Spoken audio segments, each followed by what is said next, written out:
Hello दोस्तों, KLD classes में आप सभी का स्वागत है। आज देश में कोरोना वायरस महामारी के कारण से सरकार सरकारी बैंकों के एकीकरण की जगह पे उससे निजीकरण करने की कोशिश कर रही है। कोशिश नहीं कर रही है, ऐसा हो भी चुका है कि कई बड़ी बड़ी सरकारी बैंकों को प्राइवेट कर दिया गया। अभी तक आप बैंकों को ही प्राइवेट करते हुए या देखते हुए देख रहे हैं, लेकिन आने वाले समय में बताया गया कि जो सरकारी बीमा कंपनियां हैं, जो देश में 8 सरकारी बीमा कंपनियां जो आपके यहाँ पे नाम दिखाया जा रहा है, सबसे पहले आपका एलआईसी है और बाकी जो नाम है जो सरकारी बीमा कंपनियां हैं उनके नाम 60 में होंगे। लेकिन ये 8 में से 6 बताया गया कि सरकार इन 6 बीमा कंपनियों को प्राइवेट करने जा रही है। पूरी तरह से नहीं करेगी, लेकिन उसमें से जो शेयर है, सरकार का जो शेयर होता है परसेंटेज में होता है, उसको कम करके उससे प्राइवेट जरूर कर देगी। इसी क्रम में कुछ और बैंक है जिन पे प्रस्ताव चल रहा है। जैसे ही कैबिनेट की मंजूरी मिलेगी वैसे ही ये बैंक भी प्राइवेट हो जाएंगे। बैंक के नाम है Bank of India, Central Bank of India, Indian Overseas Bank, Bank of Maharashtra, Punjab and Sind bank. इसके बाद आपका एक और बैंक है यूको बैंक। इन पर सरकार ने निजीकरण की बात कर रखी है।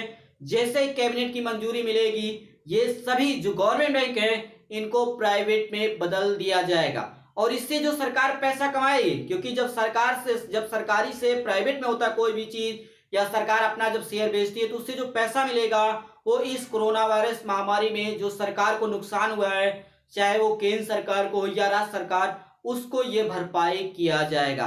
तो इस तरह से सरकार ने बताया कि ये आर्थिक संकट जो इस समय आया कोरोना वायरस महामारी, और आप देख सकते हैं कि जैसे असम में बाढ़ आया, ऐसे कई राज्यों में बाढ़ आया है, उन सभी को नुकसान को भरपाई करने के लिए इनका प्राइवेट करने के माध्यम से जीडीपी में 10.6% की कमी आने की संभावना लगाई जा रही है। बैंकों के एकीकरण पर विचार विमर्श करने के लिए गठित कुछ सरकारी समितियों और आरबीआई ने भी सरकारी बैंकों के निजीकरण के पक्ष में पहले ही इशारा कर चुकी है।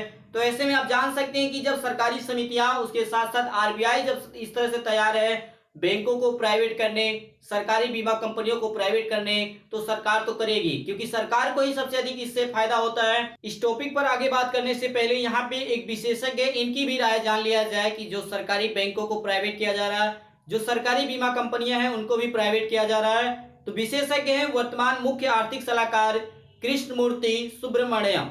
इनके अनुसार गैर रणनीतिक क्षेत्रों में सभी सार्वजनिक उपक्रमों का निजीकरण किया जाएगा, चाहे आज कर लिया जाए या आने वाले 8 से 10 सालों में। लेकिन कुल मिलाकर जो आज सरकारी है वो आगे चलकर 8 से 10 सालों में प्राइवेट जरूर होगा, चाहे वो बैंक हो, जीवन बीमा कंपनियां हो या कोई भी बीमा कंपनियां हो, सभी का प्राइवेट जरूर होगा। लेकिन इन्होंने ये भी कहा कि रणनीतिक क्षेत्रों में 2 से 5 ऐसे सेक्टर होंगे जो हमेशा सरकार के अधीन होंगे, अर्थात वो हमेशा ही गवर्नमेंट बने रहेंगे, ताकि सरकार सामाजिक दायित्वों का निर्वहन कर सके। जैसे सरकार की समय समय पे योजनाएं होती हैं, जैसे जन धन योजना के माध्यम से सरकार खातों में पैसा भेजती है, तो ये सरकारी बैंकों के माध्यम से ही लोगों के खाते में जाता है। या किसानों को जो पैसा 6,000 रुपया प्रति ईयर से जो दिया जाता है वह भी सरकारी बैंकों के माध्यम से ही पैसा ट्रांसफर होता है। अगर सभी बैंक सरकारी से प्राइवेट हो जाएंगे तो सरकार को ही सबसे अधिक नुकसान होगा, क्योंकि उसके बदले में सरकार को चार्ज देना पड़ता है कि इतना पैसा हमने ट्रांसफर किया। तो अगर ये पैसा सरकारी बैंकों से होता है, ट्रांसफर एक स्थान से दूसरे स्थान पे जाता है, तो उसमें सरकार को कोई भी चार्ज, एक्स्ट्रा चार्ज नहीं देना पड़ता है। और ये जो निजीकरण की बात हो रही है ये बहुत ही पहले से हो रही है और बताया गया है कि एकीकरण की प्रक्रिया इसी वर्ष अप्रैल में ही पूरी हो चुकी है। और इसके तहत ही कुछ बैंकों का एकीकरण या एक में मिलाने की बात जो होती है कि 4 से 5 बैंक जो डूबने वाले हो तो उसको बड़े बैंक में मिलाया जाता है, चाहे वो गवर्नमेंट बैंक में मिलाया जाए या प्राइवेट बैंक में मिलाया जाए। ये कुछ ऐसे एग्जाम्पल हैं, जैसे ओरिएंटल बैंक ऑफ कॉमर्स और यूनाइटेड बैंक ऑफ इंडिया का विलय पंजाब नेशनल बैंक में किया गया, सिंडिकेट बैंक का विलय केनरा बैंक में किया गया। इसी प्रकार आंध्रा बैंक और कॉर्पोरेशन बैंक का विलय यूनियन बैंक ऑफ इंडिया में, इलाहाबाद बैंक का विलय इंडियन बैंक में। इसके कुछ दिन पहले अगर आप याद करें तो विजया बैंक और देना बैंक का विलय बैंक ऑफ बड़ौदा में किया गया। तो ये कुछ ऐसे बैंक है जिनका समय समय पे एक दूसरे बैंकों में विलय किया गया, जिसके माध्यम से सरकार का एक ही फोकस था कि सरकार अपने जो सरकारी जो शेयर होते हैं उसको कम करके प्राइवेट करने की कोशिश करे। इस एकीकरण की प्रक्रिया पूरे होने के बाद देश में 7 बड़े व 5 छोटे बैंकों को मिलाकर आज भारत में 12 सरकारी बैंक बचे हैं। आने वाले समय में और कम हो जाएंगे, ये सभी को पता है। जबकि आप सभी को याद होगा 2017 का आंकड़ा, तो कुल मिलाकर देश में 27 गवर्नमेंट बैंक थे, लेकिन आज 2020 में कितने बचे हैं? मात्र 12 बचे हैं। आधे से कम बैंक बचे हुए हैं जो आज देश में गवर्नमेंट बैंक है। सरकारी बैंकों की हालत को देखकर पिछले कुछ समय से जिस तरह से खबरें आ रही हैं वह हैरान करने वाली है। हैरान करने वाली क्यों है? क्योंकि बताया ये जाता है कि बैंकों की भागीदारी जो सरकार का उसमें हिस्सा होता है, उसमें इस प्रकार से इतनी तेजी से कमी हो रही है कि आने वाले समय में ये जो बैंक हैं वो बीएसएनएल और इंडियन एयरलाइंस की तरह हो जाएंगे। जैसे बीएसएनएल और इंडियन एयरलाइंस आज एकदम इतने लॉसेस में चल रहे हैं कि जिसके कारण से सरकार को सबसे अधिक नुकसान, और बाद में क्या होता है तो सबसे अधिक नुकसान किसको उठाना पड़ता है? तो ये इनके जो कर्मचारी होते हैं उनको। लेकिन ये बात कितनी सच है समझे इन आंकड़ों से।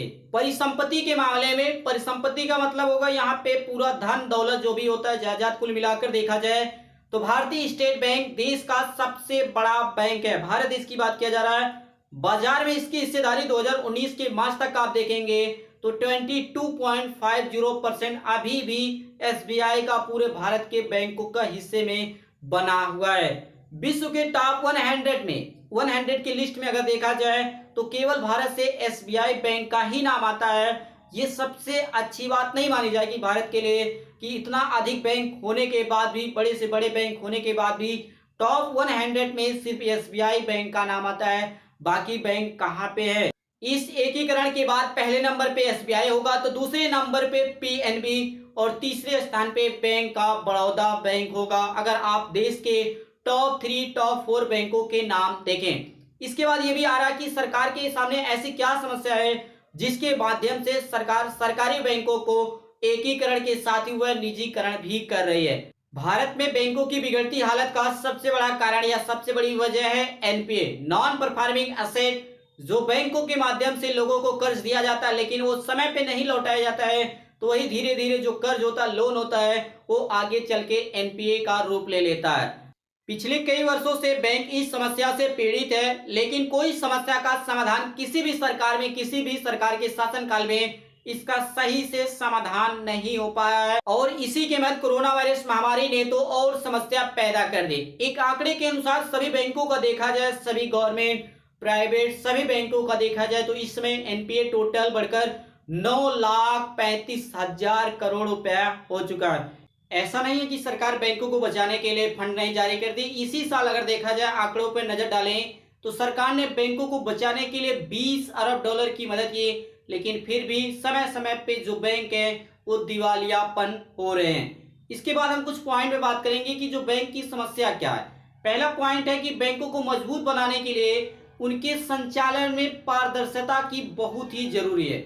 ऐसे में ये पारदर्शिता कैसे आएगी और किस प्रकार ये जो बैंक है ये सही से काम कर पाएंगे, चाहे वो सरकारी बैंक हो या गवर्नमेंट बैंक हो। और इसी कारण सरकार अक्सर सरकारी बैंकों की तुलना प्राइवेट बैंकों से करती है। लेकिन यहाँ पे यह हमें समझना होगा कि जो बोझ सरकारी कामों का, जो सरकारी योजनाएं होती हैं, वो बोझ सरकारी बैंकों पे होता है, न कि प्राइवेट बैंकों पर। इसलिए सबसे अधिक जो डूबते हैं वो सरकारी बैंक ही डूबते हैं और सबसे अधिक समस्या सरकारी बैंकों को होता है। दूसरा पॉइंट है कि सरकारी कामों को करने के एवज में सरकारी बैंकों को कोई भी क्षतिपूर्ति नहीं दी जाती है। जैसे आपने देखा, अभी हमने बात किया कि कई योजनाओं में जो पैसा भेजा जाता है उस सभी योजनाओं का पैसा सरकारी बैंकों के माध्यम से भेजा जाता है, उसके बदले में उनको कोई चार्ज नहीं मिलता। लेकिन अगर वही काम सरकार, अगर जो सरकार है, केंद्र सरकार है, अगर वही योजनाओं का पैसा प्राइवेट बैंकों के माध्यम से भेजती है तो उसको अधिक मात्रा में चार्ज देना पड़ेगा। ये दूसरी समस्या है बैंकों की।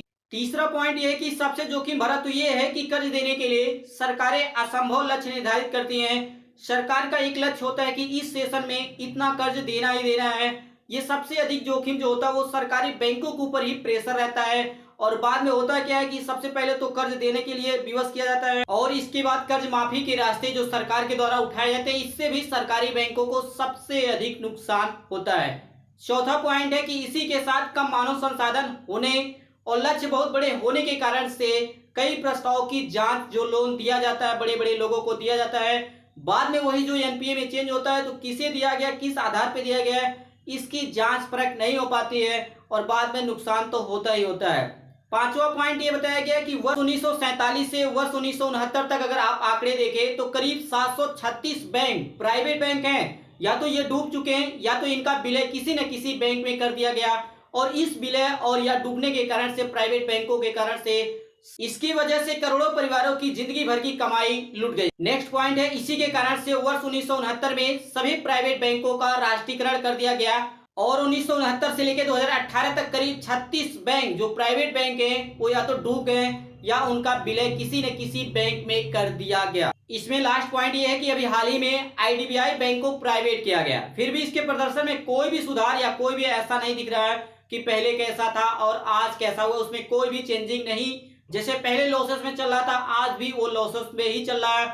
इसलिए यह सवाल उठना बहुत ही जरूरी है कि अगर प्राइवेट बैंक कुशल हैं, वो सक्षम है कि अपने आप को मेंटेन कर सकते हैं, जो लॉसेस या जो उनको प्रॉब्लम हो रही थी, समस्या, उसको दूर कर सकते हैं, तो फिर क्यों प्राइवेट बैंक डूब जाते हैं या फिर क्यों सरकारी बैंकों में उनका समय समय पे विलय कर दिया जाता। सवाल यह भी है कि अधिकतर उद्योगपति क्यों सरकारी बैंकों से कर्ज लेना पसंद करते हैं, क्यों प्राइवेट बैंक इन ढांचागत परियोजनाओं को कर्ज देने से इनकार करते हैं। जैसे आपने देखा विजय माल्या, नीरव मोदी, ये सब जो इनका जो कर्ज है, इन्होंने प्राइवेट बैंकों से कर्ज न लेके गवर्नमेंट बैंकों से लिया था, लेकिन फिर भी आज देखा जाए तो गवर्नमेंट से ज्यादा प्राइवेट बैंक डूब या उनका विलय हो रहा है। और ऐसा करने के लिए सरकारी बैंकों पर क्यों दबाव डाला जाता है कि वो अधिक से अधिक मात्रा में कर्ज दें, लोन दे लोगों को, और बड़े से बड़े उद्योगपतियों को लोन दे। जबकि अगर देखा जाए तो जो बड़े से बड़े उद्योगपति हैं उनको सरकारी बैंक से लोन न देकर प्राइवेट बैंकों से लोन दिलाना चाहिए, क्योंकि प्राइवेट बैंकों को इनसे वसूलने में आसानी होगी, जबकि सरकारी बैंक को कई तरह से समस्याएं होती है। सरकार का भी दबाव होता है, उद्योगपति का दबाव होता है, सरकार चेंज होती है तो सबसे अधिक प्रभाव गवर्नमेंट बैंक पर ही पड़ता है। इसके बाद जो हमारा नेक्स्ट पॉइंट है कि वर्तमान हाल में देखा जाए तो क्या समस्या आ रही है। आपने कई विशेषज्ञों व सरकार के माध्यम से भी सुना होगा कि इस समय आर्थिक स्थिति बहुत ही गड़बड़ चले, चाहे वो कोरोना वायरस के कारण से, चाहे वो एनपीए के कारण से हो, या सरकार अपने शेयर को समय समय पे इस तरह से बेचती रहती है, उसको प्राइवेट या निजीकरण करती रहती है। इसके कारण से माना जा रहा है कि आने वाले समय में भी ऐसे ही संकट होती रहेगी, ऐसे ही संकट आर्थिक स्थिति में बनी रहेगी।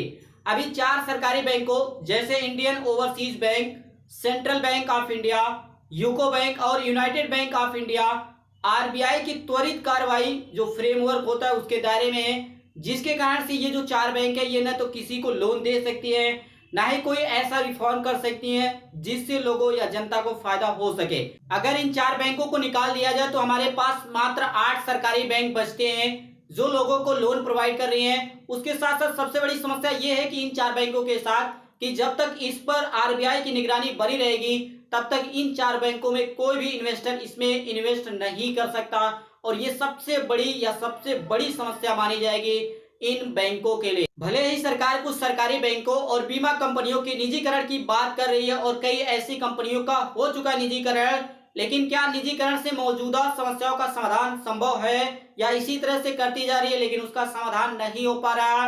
निजीकरण से सरकार को कुछ पैसे जरूर मिलेंगे, जैसे जब सरकार अपने शेयर को बेचती है, कोई भी बेच सकता है तो वह उसको पैसा मिलता है, लेकिन कोरोना वायरस काल में क्या सरकार को अपने शेयर का सही कीमत मिल पाएगा, यह भी एक प्रश्न बन जाता है। सवाल यह भी बनता है कि 6 बैंकों के निजीकरण के बाद बचे हुए गवर्नमेंट बैंक क्या सरकारी लक्ष्यों को हासिल कर पाने में समर्थ हो पाएंगे, जो सरकार समय समय पे पैसे लोगों या जनता के पास भेजती है। अगर सरकारी बैंक कम होंगे, इतने अधिक होने के बाद सरकार की योजनाएं सही समय पे नहीं पहुंच पाती हैं, जब सरकारी बैंकों की संख्या कम हो जाएगी तब सरकारी माध्यम से ये पैसे कैसे पहुंच पाएंगे, ये भी एक प्रश्न बनता है। निजीकरण के पीछे सरकार का प्रमुख तर्क यह है कि आर्थिक रूप से कमजोर बैंकों का परिचालन संभव नहीं है, क्योंकि वहां पे कर्मचारियों की संख्या अधिक है, उनको वेतन देने के लिए पैसे नहीं है और बार बार सरकार उनकी मदद करती रहती है, और एक ऐसा समय आता है कि सरकार भी हाथ अपने पीछे कर लेती है। इसलिए सरकार समय समय पे इन बैंकों को या तो विलय कर देती है या इनको जो शेयर होते बेचकर प्राइवेट कर देती है। लेकिन अगर सरकारी बैंकों के कामकाज में सरकार हस्तक्षेप ना करे कि इसको आप फ्री में करिए, जो चार्ज आप प्राइवेट बैंकों को करते हैं, प्राइवेट संस्थाओं को करते हैं, वही काम आप सरकारी बैंकों के साथ करें, तो ये जो सरकारी बैंक है ये इतने सक्षम है कि ये कभी भी डूबेंगे नहीं, बल्कि अपने साथ कई और बैंकों को जो शाखाएं होती है, जो संख्या कम होती रहती है, आपने देखा कि कई हजार एटीएमओं की संख्या कम हो गई है। तो ये सबसे बड़ा कारण ये है कि सरकार अपने जो काम कराती है उसके बदले में सरकारी बैंकों को कोई भी चार्ज नहीं दिया जाता है, और इस प्रकार सरकार सरकारी बैंकों के ऊपर दबाव ना डाले तो ये इतने सक्षम है कि आने वाले समय में वो अपनी आर्थिक स्थिति को मजबूत कर सकते हैं। तो ये थी हमारी आज की सबसे इंपॉर्टेंट इंफॉर्मेशन कि सरकार जो बैंकों को एकीकरण या निजीकरण की बात करती है समय समय पे कि हम बैंकों को मिला के एक में कर देंगे या उसके शेयर को बेच के प्राइवेट कर देंगे, ये सही समाधान नहीं है। क्योंकि ऐसा करने के बाद सबसे अधिक समस्या सरकार को होगी, सरकारी योजनाओं को जनता के पास पहुंचाने में सबसे अधिक समस्या सरकार को होगी। इसी प्रकार से बने रहने के लिए आप सभी दोस्तों का के एल डी क्लासेस की ओर से धन्यवाद।